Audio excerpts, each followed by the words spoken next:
नमस्ते मित्रों, student solution classes से मैं अनुराधा शर्मा अभियान सक्षम के अंतर्गत मैं आपके लिए 10वीं आरबीएससी संस्कृत विषय का पाठ्यक्रम लेकर आज आपके समक्ष पहला अध्याय जो हमें शुरू करना है वो लेकर आई हूँ, जो है अध्याय तृतीय स्वराष्ट्रीय गौरवम, अर्थात अपने राष्ट्र का गौरव। आइए तो ज़्यादा समय ना लेते हुए कक्षा की ओर प्रस्थान करें। शुरू करते हैं। तृतीय पाठ, तीसरा लेसन है आपका।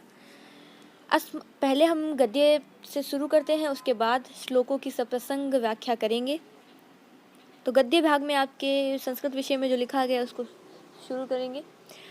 अस्माकं चिंतने राष्ट्रीयस्य अवधारणाति प्राचीना विद्यते। मैं आपको शब्दों के शब्दार्थ साथ साथ में बताती जाऊंगी। पेंसिल हाथ में ले लीजिए, नोटबुक पास में ले लीजिए और साथ साथ नोट करते रहिए। जिस शब्दों के अर्थ आपको थोड़े से अटपटे या फिर आपको समझ नहीं आ रहा हो उसको आप लिखते जाइए, बाकी आप स्वयं पढ़ने की कोशिश कीजिए। अस्माकं चिंतने राष्ट्रस्य अवधारणा अति प्राचीना विद्यते, जैसा कि लाइन से ही समझ आ रहा है हमें। अस्माकम यानी हमारे, चिंतने यानी चिंतन में, राष्ट्र की अवधारणा अति प्राचीना विद्यते, अति प्राचीन है।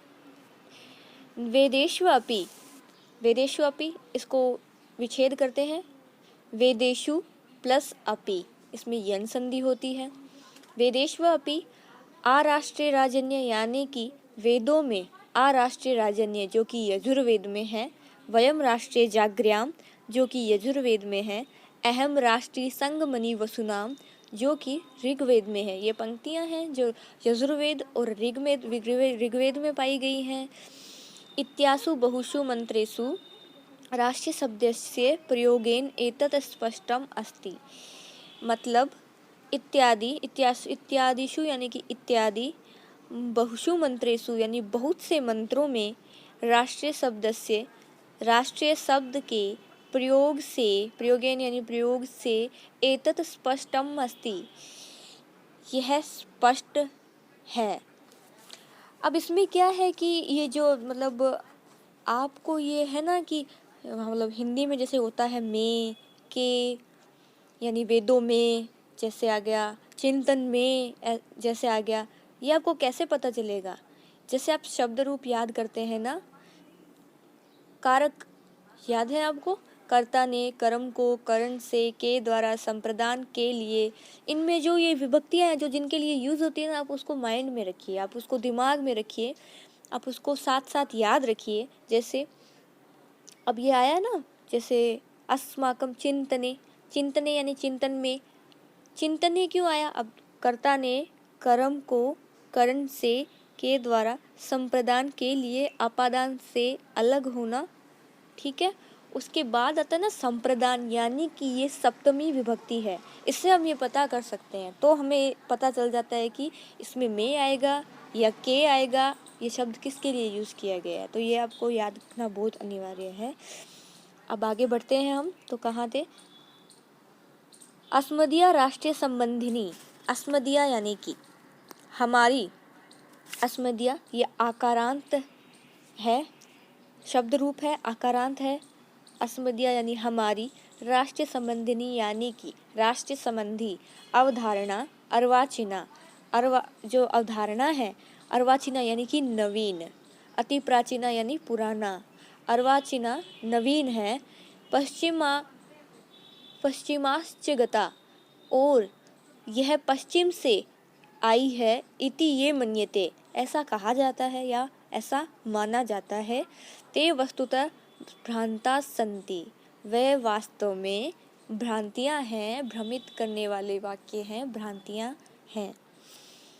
तो जो है, जो राष्ट्रीय संबंधी अवधारणा है उसके बारे में यह है कि ये नवीन है और ये पश्चिम से आई है, लेकिन ऐसा नहीं है। अभी हमने ऊपर पढ़ा कि हमारे वेदों में भी यह अवधारणा दी गई है, तो इसका मतलब ये बहुत ही ज़्यादा पुरानी है, बहुत ही ज़्यादा प्राचीन है। फिर है अस्माकम इदम, अस्माकम प्लस इदम, तो अस्माकम इदम हमारा यह, इदम यानी यह, भारतवर्षमेकम भारतवर्ष एक, इसको भी जोड़ दिया गया है, भारतवर्षम एकम। तो भारतवर्ष एक, चीर पुरातनम, चीर यानी कि लंबा, अत्यधिक, तो अत्यंत प्राचीन, सनातनम और सनातन, च राष्ट्रम वर्तते। जो च है वो और का प्रतीक होता है, तो च राष्ट्रम वर्तते, इसमें कहा गया है कि हमारा यह जो भारत है, भारतवर्ष है, वह एक अत्यंत प्राचीन और सनातन राष्ट्र है। किंतुअत्र, किंतुअत्र यानी किंतु प्लस अत्र, तो किंतुअत्र ऋषिभिः मुनिभिः कविभिः तत्वचिन्तकैश्च केवलं भौतिकं भौगोलिकं राजनैतिकं च घटकमेव राष्ट्रमिति नैव मतम्। किंतु अत्र, किंतु यहाँ, ऋषि भी, ऋषि, मुनि, कवि भी, यानी कवि, कवि, अब यहाँ पे ने आएगा, कर्ता ने, ठीक है, तो कर्ता ने यानी कि प्रथमा विभक्ति आएगी।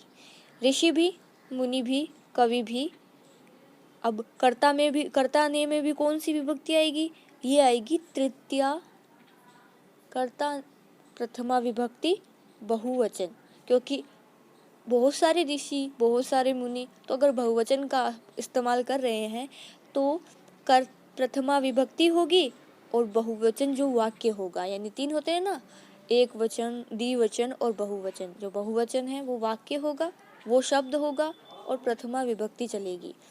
तो मुनि, ऋषि भी, मुनि भी, कवि भी तत्वचिन्तकैश्च केवलं भौतिकं भौगोलिकं राजनीतिकं च घटकमेव राष्ट्रमिति नैव मतम्। किंतु यहाँ ऋषियों ने, मुनियों ने, कवियों ने और तत्वचिंतकों ने केवल भौतिक, भौगोलिक और राजनीतिक घटक को ही राष्ट्र नहीं माना है। आया है ना, नैव मतम, नहीं माना है। राष्ट्रमिति यदुच्यते, जो राष्ट्र कहा जाता है, राष्ट्रम इति, राष्ट्रम इति, इति यानी कि जो, राष्ट्र में राष्ट्र, यद उच्यते, यद उच्यते को हमने विग्रह किया तो यद प्लस उच्यते, तो जो कहा जाता है, तत्रैकम चेतनम, तदत्रैकम चेतनम सांस्कृतिकम घटकम मतम, जो माना जाता है या जो कहा जाता है वहाँ एक चेतनम यानी चेतन, सांस्कृतिकम यानी सांस्कृतिक घटक, मतम यानी माना गया है, यानी कि इसको सिर्फ भौगोलिक, भौतिक या राजनीतिक दृष्टि से ही, राजनीतिक घटक मिलाकर ही इसे राष्ट्रीय नहीं माना गया है, अपितु इसे जो इसकी संस्कृति है और इसमें जो चेतनता है, हमारे राष्ट्र में जो चेतनता है वो कैसे है, हमारी जो, हमारे विचार हैं, हमारी जो, हमने जो ऋषियों ने, मुनियों ने हमें जो सिखाए हैं, जो हमारी संस्कृति सिखाई है हमें, वो हम साथ में लेकर चलते हैं, तो इसमें एक चेतनता है।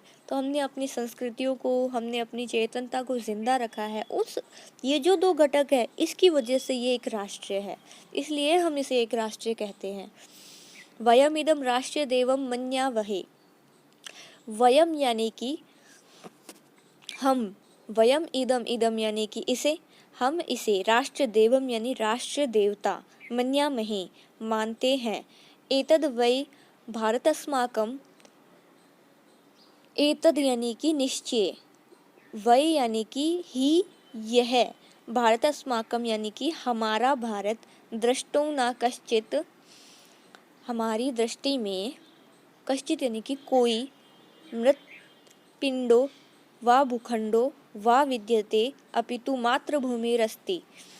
इसका अर्थ है मृतिक पिंडो यानी कि मृतिका किसे कहते हैं, मृतिका कहते हैं मिट्टी को, तो मृतिका को मिट्टी भी कहते हैं, और भी इसके अलग कई नाम हैं। तो मृतिका यानी कि मिट्टी का पिंड, वा भूखंडो या कोई भूखंड, वा विद्यते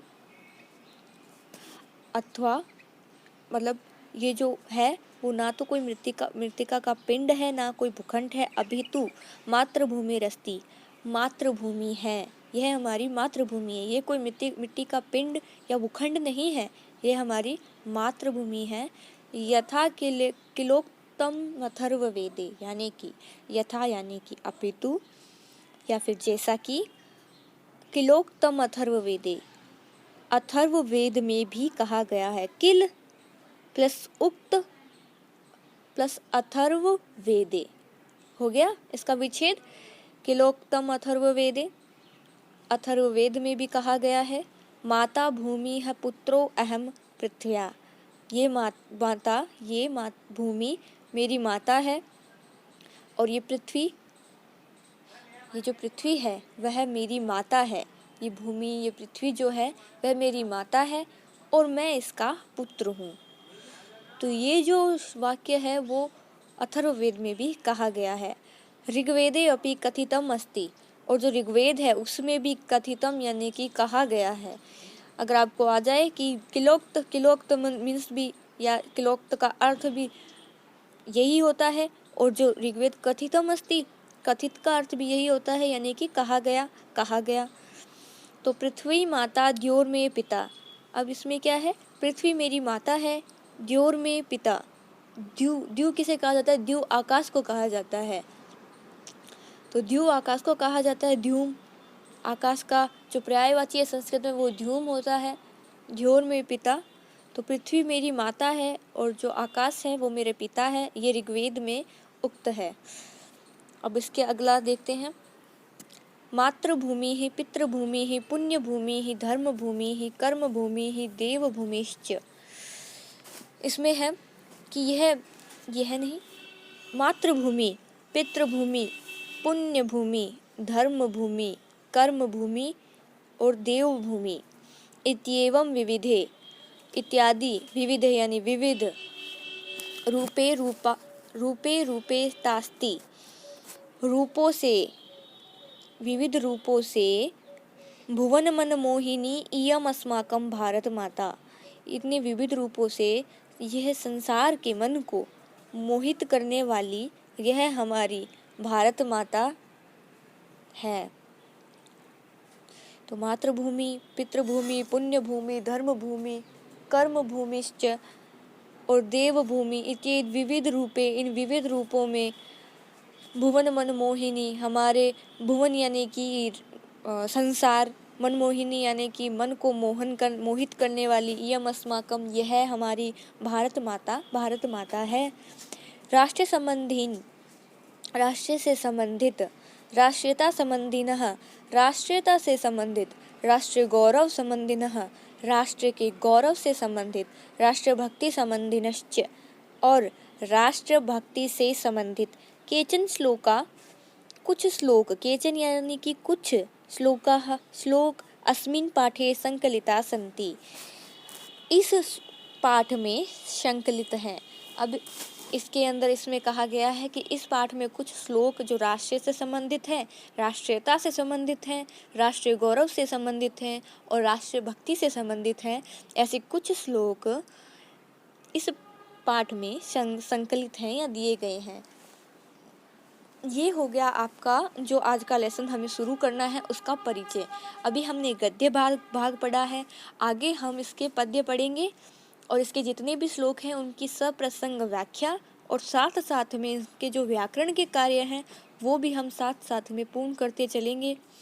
तो आप रोजाना अपनी क्लास लीजिए और संस्कृत विषय के बारे में अगर आपको कोई भी प्रश्न हो तो आप उसको कमेंट बॉक्स में पूछिए, मैं आपको उसका उत्तर अवश्य दूंगी। और रेगुलर क्लास लीजिए और अपने शब्दों की जो आपकी जो शब्द भंडार है उनको भी आप बढ़ाइए, ताकि आप बोर्ड परीक्षा में अगर आप बैठते हैं लिखते हैं, आपको बिना देखा भी लिखना होगा, तो अगर आप लिखते हैं तो आपको कोई परेशानी ना हो। अब अगले वीडियो में हम इसके जो पद्य भाग हैं उसको शुरू करेंगे। आज हो गया हमारा गद्य भाग। आज के लिए इतना ही। बहुत बहुत धन्यवाद।